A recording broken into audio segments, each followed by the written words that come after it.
সিরিজে টিকে থাকার লড়াই বাংলাদেশের সামনে। অস্ট্রেলিয়ার বিপক্ষে দ্বিতীয় টি-20তে যে করেই হোক জিততে হবে।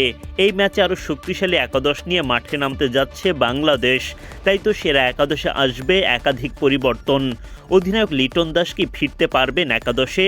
ফেরানো হবে তো ফর্মের তুঙ্গে থাকা পেসার নাহিদ রানাকে। ব্যাটিং অর্ডারই বা কতটা শক্তিশালী হবে? সব হিসাব মিলিয়ে দেখে নেওয়া যাক অস্ট্রেলিয়ার বিপক্ষে সিরিজের দ্বিতীয় টি-20তে কেমন হতে যাচ্ছে বাংলাদেশের সেরা একাদশ। প্রথম টি-20তে ওপেনিংয়ে ভালো শুরুর আভাস দিলেও ইনিংস বড় হয়নি। তবে সাইফ হাসান ও তানজিদ তামিমের ওপরই দল আরও একবার ভরসা রাখতে চাইবে। সেক্ষেত্রে তাদেরকে এবার উজাড় করে দিতে হবে নিজেদেরকে।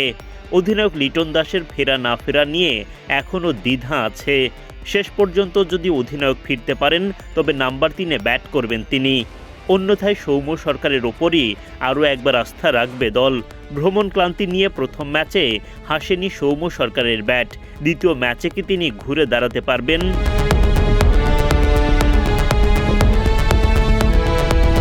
পারভেজ ইমন টি-20র পরীক্ষিত নাম। প্রথম ম্যাচে বাকিদের মতো তিনিও জ্বলে উঠতে পারেননি।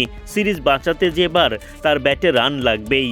একই কথা প্রযোজ্য তাওহিদ হৃদয়ের ক্ষেত্রে। তার ওপর লিটন দাস যদি একাদশের বাইরে থাকেন এই ম্যাচেও, তবে অধিনায়কত্বের বাড়তি দায়িত্ব পালন করতে হবে হৃদয়কে।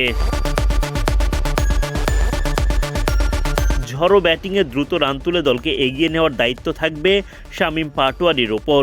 ওজি বোলারদের বিপক্ষে কাজটা সহজ হবে না। দলকে জেতাতে হলে যে শামীমকে সেই কঠিন কাজটাই ভালো করে করতে হবে। শেখ মেহেদীকে ব্যাটে বলে দুই বিভাগেই পারফর্ম করতে হবে। রিশাদ হোসেন লেগ স্পিনের ঝলক তো দেখাবেনই, সাথে ব্যাটিংয়ের সুযোগ পেলে প্রত্যাশা থাকবে ক্যামিওতে দলকে এগিয়ে নেবেন।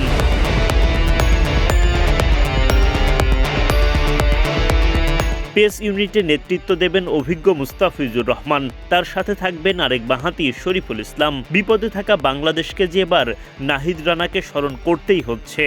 রানা ফিরে যদি ওজি ব্যাটারদের বুকে কাঁপন ধরাতে পারেন তবে বাংলাদেশের জন্য জয়ের পথ আরও সুগম হবে। শেষ পর্যন্ত একাদশ যেমনই হোক না কেন বাংলাদেশের লক্ষ্য এখন একটাই, দ্বিতীয় ম্যাচে অস্ট্রেলিয়াকে উড়িয়ে দিয়ে সিরিজে সমতা ফেরানো। শুক্রবার দুপুর 2টায় সিরিজের দ্বিতীয় টি-20তে মুখোমুখি হবে বাংলাদেশ ও অস্ট্রেলিয়া।